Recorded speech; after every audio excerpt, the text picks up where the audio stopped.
When XRP does become mainstream, what happens to the trillions of dollars in Nostro Vostro accounts? Liquidity injects back into the global economy. Very curious. Hope you are enjoying the tea gift. Thank you for all that you. Thank you for the tea, by the way. I really appreciate that.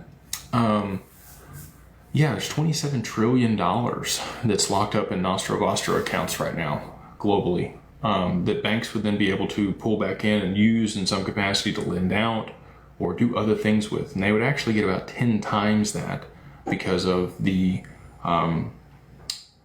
fractional reserve lending that they do. So that $27 trillion would become $270 trillion that they could then, do other stuff with. So that would be much more lucrative for them to be able to do that. Now, I don't know if those count as deposits today on the fractional reserve lending or not. So they may already have access to that liquidity and they're able to rehypothecate it like that.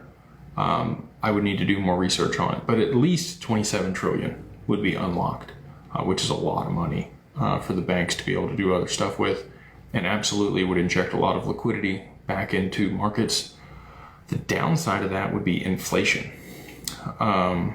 If you had that much more money moving around as far as M2, velocity of money would pick up, you would see much more inflation. Now, we've talked about this before, but the deflationary pressures of AI and blockchain and all of these other progressive technologies converging at once is exceptionally deflationary. And so if you knew you needed to be able to offset that somehow, you would run up M2 money supply and you would probably unlock, 27